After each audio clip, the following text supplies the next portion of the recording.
오늘 우리가 읽은 이 본문의 말씀은요, 이 성도들에 대해서, 교회에 대해서 큰 핍박이 임하게 됩니다. 그로 인해서요, 성도들이 뿔뿔이 흩어지게 돼요. 뿔뿔이 흩어지게 돼서 그 고난 가운데요, 여러 지역으로 흩어지는데요, 그 고난 가운데서, 그 흩어짐 가운데서도 하나님께서 그들과 함께 하셔서 교회를 세우시고 하나님 나라를 확장하시는 그 내용이 기록되어 있는 것이 바로 이 본문의 말씀입니다.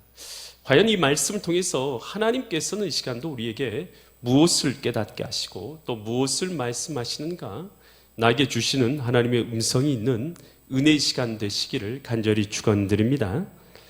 이 예루살렘 교회에 큰 성령의 역사가 일어났죠. 그래서 성령이 임하시면서 사람들이 각양 방언과 함께 성령의 뜨거운 역사가 나타나니까 많은 사람들이 예수님을 구주로 고백하면서 예루살렘 교회에 큰 부흥의 역사가 일어나요.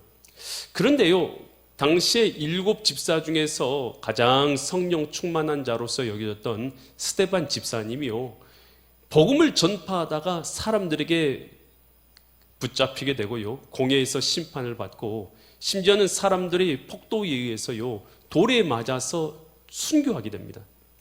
그 시점으로 인해서요, 많은 유대인들이요, 이 기독교인들, 크리스찬들을요 박해하고 또 죽이고 그런 일들이 일어나고, 로마에서도 공식적으로 황제가요 다 이 박해가 공식적으로 진행되면서요, 여러 박해가 진행되게 됩니다. 그러면서 예루살렘에 있었던 이 성도들이 뿔뿔이 흩어지게 되는 것이요. 그런데요, 그 흩어진 자들이 어떻게 됐냐? 사도행전 11장 19절 보니까 그때에 누구에게 일어난 일로 말미암았어요? 스데반 집사님이 이 복음 전하가 순교했잖아요. 이 일을 기점으로 일어난 환란으로 인해서 사람들이 이제 박해를 받기 시작했어요. 크리스찬들이 말미암아 어떻게 됐다고요? 흩어졌어요. 성도들이 예루살렘을 떠나서 흩어져서 베니게와 구브로와 안디옥까지 갔다라고 이렇게 기록되어 있어요. 이르러서 그들이 이제 다른 사람에게도 복음을 못 전하고 유대인에게만 말씀을 전하고 있었는데, 20절 보니까 그 중에 구브로와 구레네 몇 사람이 누구에게도 어디에 이르렀냐면 안디옥에 이르러서 헬라인에게도 말했다. 헬라인에게도 뭘 말했냐? 주님을 전파했다는 것이죠. 예수님께서 우리를 구원하러 오신 하나님이십니다. 저를 믿는 자에게 죄사함과 구원이 있습니다 라고 전파하기 시작했어요. 헬라인에게도 말했다라는 것은 이방인에게도 복음을 전파했다는 것이에요. 그랬더니 21절 그 결과가 어떤 결과가 나왔냐? 주의 하나님의 뭐가요? 하나님의 손이 그들과 뭐하고 있어요? 함께 하심에 수많은 사람들이 믿고 주께 돌아왔더라.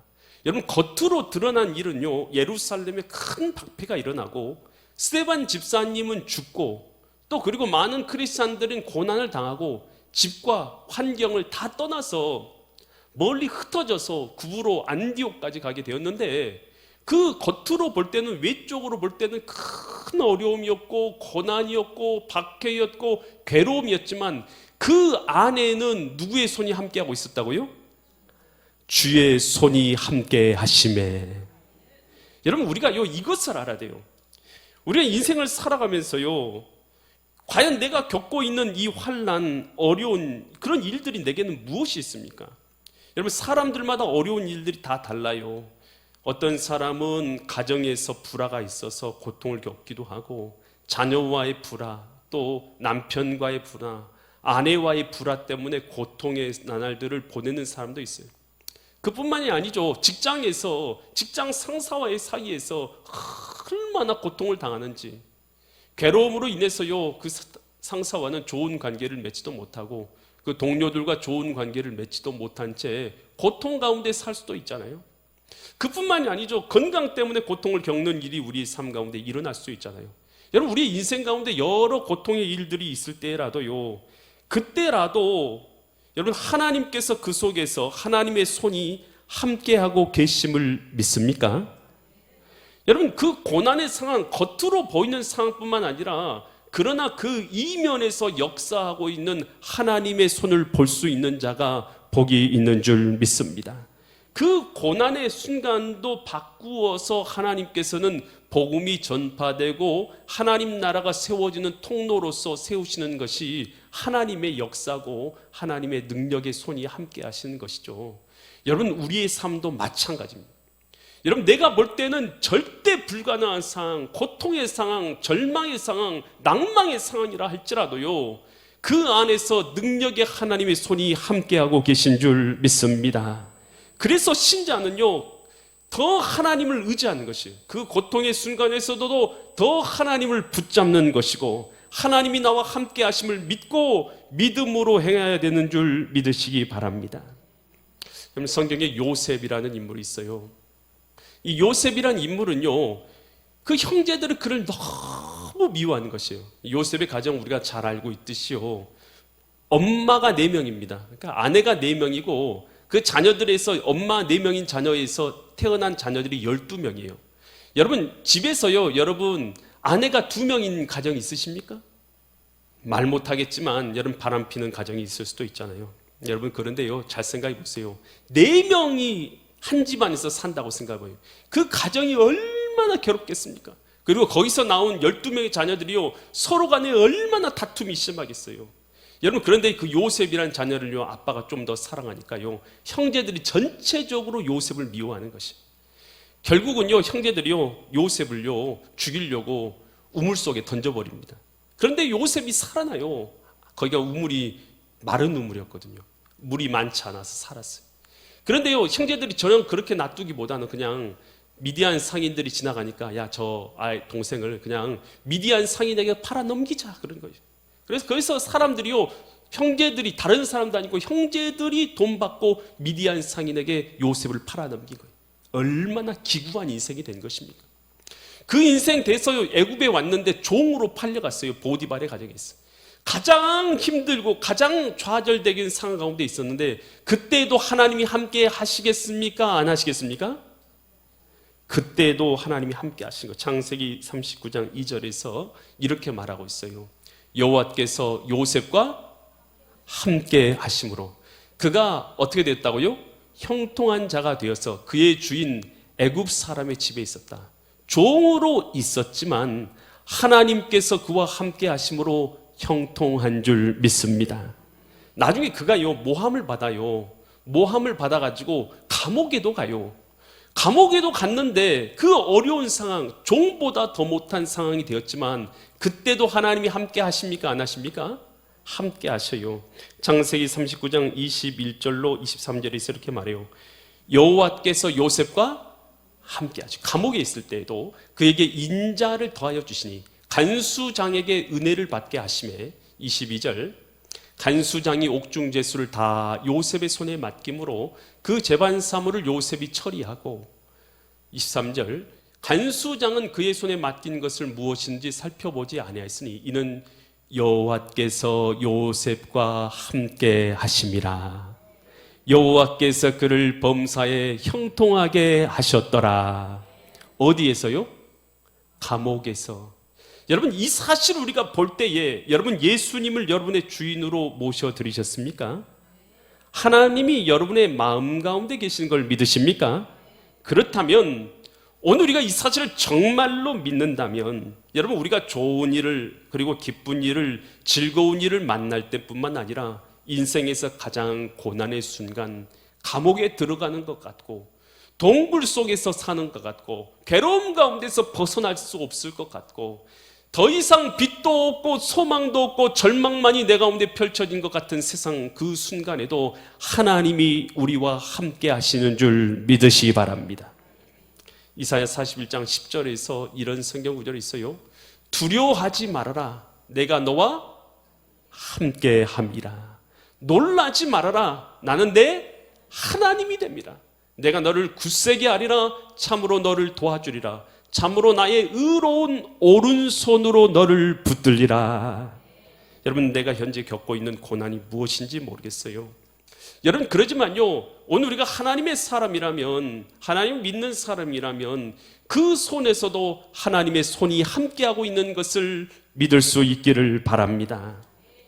여러분, 그때요, 이 안디옥에서요 이렇게 복음이 전파되고 사람들이 모여서 예배하게 되었다는 것을 예루살렘 교회에 소식이 들어가게 된 것이에요. 예루살렘 교회에서요, 야, 안디옥에 그런 일이 일어났어 라고 생각하거든요. 사도행전 11장 23절 보니까요, 바나바를 파송하게 됩니다. 바나바가요, 그가 이제 예루살렘 교회에서 파송되어져서 안디옥이라는 곳에 가게 된 것이죠. 그가 이르러, 그는 여기서 바나바를 얘기합니다. 바나바가 이르러서 뭘 봤어요? 안디옥의 교회에서, 안디옥 교회에서 하나님의 뭘 봤어요? 은혜를 보고 기뻐하여 모든 사람에게 굳건한 마음으로 주와 함께 머물러 있으라 권면하고서 격려했어요. 여러분, 바나바가요 그들을 볼 때, 교회에 가서 볼 때에 뭘 보았냐? 하나님의 은혜를 본 줄 믿습니다. 여러분, 외적으로 그들이 어떤 성공을 했는가, 어떤 모임을 갖고 있는가, 어떤 모습을 갖고 있느냐, 외적의 모습을 본 게 아니라 바나바가 본 것은 그 안에서 역사하고 있는 하나님의 은혜를 본 것입니다. 여러분, 우리가 신앙인도 마찬가지예요. 신앙인도요, 신앙생활하면서 여러분, 우리가 찬양을 통해서, 예배를 통해서, 말씀을 통해서, 기도를 통해서, 전도를 통해서, 우리의 신앙생활을 통해서요, 외적인 것을 보는 것이 아니라 그 안에서 역사하는 하나님의 은혜를 보는 눈이 있을 수 있기를 간절히 축원드립니다. 여러분, 우리의 삶 가운데 진짜로 봐야 될 것은 뭐냐 하면 하나님의 은혜를 볼 줄 알아야 한다는 것이에요. 여러분, 여러분의 삶 가운데서 과연 하나님의 은혜를 분명하게 내가 보았다라고 여겨지는 그 순간이 언제입니까? 아, 나는 나의 삶 가운데서 하나님께서 일하신 것과 하나님의 은혜가 이렇게 역사하는 것을 나는 이렇게 보았다라고 한 때가 언제입니까? 여러분, 오늘 우리가요 종종 내 앞에서 일어나는 여러 어려운 문제들, 여러분, 사도행전에 있는 이 예루살렘 교회에서 핍박, 그리고 흩어짐, 고난, 죽음, 여러분, 이런 것 속에서도요, 여러분, 복음이 전파되고 영혼이 구원되어져서 안디옥에서 하나님의 역사가 나타나잖아요. 그것을 보면서 바나바는 하나님의 은혜를 볼 줄 알았잖아요. 여러분, 이것도 마찬가지예요. 우리의 삶도요 여러 어려운 일들이 일어납니다. 괴로운 일, 힘든 일, 절망스러운 일, 고통스러운 일, 질병, 다툼, 문제, 미래에 대한 두려움, 여러분 직장의 어려움, 여러 일들은 우리의 삶 가운데 늘 일어나기 마련이에요. 그런데요, 그 가운데서도요 하나님께서 베푸시는 은혜를 보는 눈을 갖고 있는 사람이 복이 있는 줄 믿습니다. 하나님의 은혜의 눈을 볼 수 있게 되면요, 그 모든 어려운 환경 가운데서도 하나님의 뜻을 발견하게 되고, 하나님의 뜻을 발견하게 되면 감사하게 되는 줄 믿습니다. 감사하면서 기뻐하며 살아갈 수 있으니요, 그리고 믿음의 공동체를 바나바가요 격려했더니 어떤 일이 일어납니까? 사도행전 11장 24절 보니까 바나바는 착한 사람이요 성령과 믿음에 충만한 사람, 이에 그가 격려로 인해서 큰 무리가 죽게 더하여지더라. 여러분, 내가 하나님의 은혜를 볼 줄 알게 되니까 믿음의 교회 공동체를 격려하게 되는 거예요. 내 주변 사람을 격려하게 되는 거예요. 그렇게 하는 거, 믿음 생활 하시는 거 잘 하시는 것입니다. 승리하셨어요. 이기셨어요. 어렵지만 잘하고 계시는 것입니다. 그 승리하신 삶을 사셨네요. 격려를 하게 되는 거예요. 주변 사람을 격려하게 되니까 이 격려를 받은 자들이 뭐한 것이에요? 믿음의 공동체 가운데 더 힘을 얻어서 신앙생활을 잘하게 되었다는 것 아니겠어요? 과연 여러분은 여러분의 삶 가운데 여러분의 주변에 있는 사람들에게 신앙의 격려를 하고 계십니까? 하나님을, 은혜를 보는 눈이 있어야 어떤 환경 가운데서도 신앙을 격려하면서 옆에 사람을 격려하고 믿음으로 살도록 우리가 할 수 있는 것이지, 하나님의 은혜를 보는 눈이 없으면요 어떤 상황 가운데서도 격려를 할 수가 없게 되는 것이에요. 이 엘리사가요 도단성에 있을 때였습니다. 엘리사 선지자가요, 그때 아람 군대가 엘리사를 죽이려고 많은 군대를 이끌고 와서 이 도단성을 몇 겹을 에워싼 것이에요.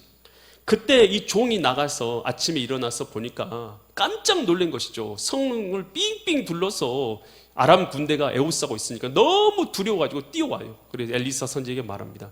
큰일 났습니다. 군대가 우리를 삥삥 에워싸고 있어서 오늘 우리는 다, 도단성에 있는 사람들은 다 죽게 생겼습니다 라고 이렇게 말하자요, 엘리사 선지자가 이렇게 기도하면서 말해요. 열왕기하 6장 16절로 17절에서 대답하되 뭐 하지 말라고요? 두려워하지 말아라. 왜 두려워하지 말라고 하냐? 우리와 함께한 자가 그들과 함께한 자보다 많으니라.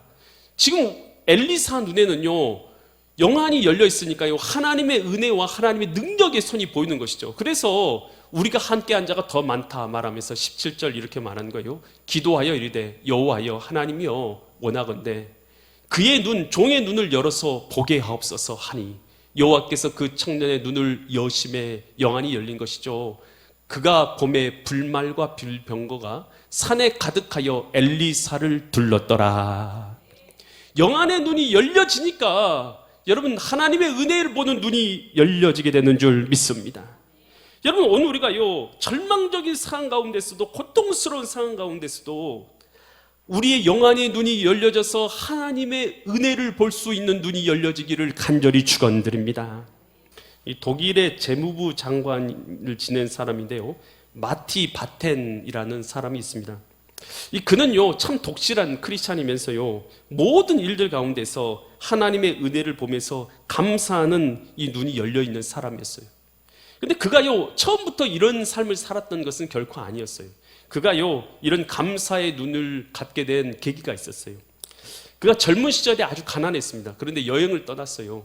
젊은 시절에 여행을 하는데 아주 허름한 여관에서 하룻밤을 지내게 된 것입니다. 근데 여관방에서 잠자고 일어났더니 자기의 신발을 누가 도둑에 가져가 버린 것이에요. 훔쳐가 버린 것이에요. 그래가지고 신발을 잃어버리게 된 거예요. 그러니까 너무 화가 나는 거예요. 그때도 하나님을 믿었는데 하나님께 이런 원망을 하게 된 거예요. 하나님도 참 무심하시다. 나 같은 가난한 사람의 신발을 하필 훔쳐가게 하시냐 라고 하나님께 원망의 마음을 품게 된 것이에요. 그렇게 한참 원망을 하고 있는데 그 여관 주인이요 독실한 크리스천이었다는 것이에요. 여관 주인이요 그에게 신발 한 켤레를 빌려줍니다. 그러면서 오늘 주일이니까 교회 갑시다 라고 그에게 말을 한 것이에요. 그래서 그가 너무나 화가 나지만 그래도 그 주인이 신발도 빌려주고 그러니까 그를 따라서 교회에 가게 된 것이에요. 교회 가서 앉아있고 찬양을 하고 있지만 전혀 자기 마음 가운데 있는 분노의 마음은 전혀 풀려지지가 않는 것이에요. 그 마음 가운데 분노의 마음, 원망의 마음이 가득한 가운데서 예배를 드리고 있는데 옆에를 싹 둘러보니까요, 옆에요 아주 뜨거운 눈물을 흘리면서 감사하면서 하나님을 영광스럽게 찬양하고 있는 사람을 발견하게 된 것이에요. 아니 저렇게 뜨겁게 영광스럽게 하나님을 찬양하는 사람도 다 있네 라고 자세하게 그를 봤더니 그 다리가 없는 사람인 것이에요. 다리가 없는데 하나님 앞에 뜨겁게 감사하고 있는 것을 보게 된 것이에요.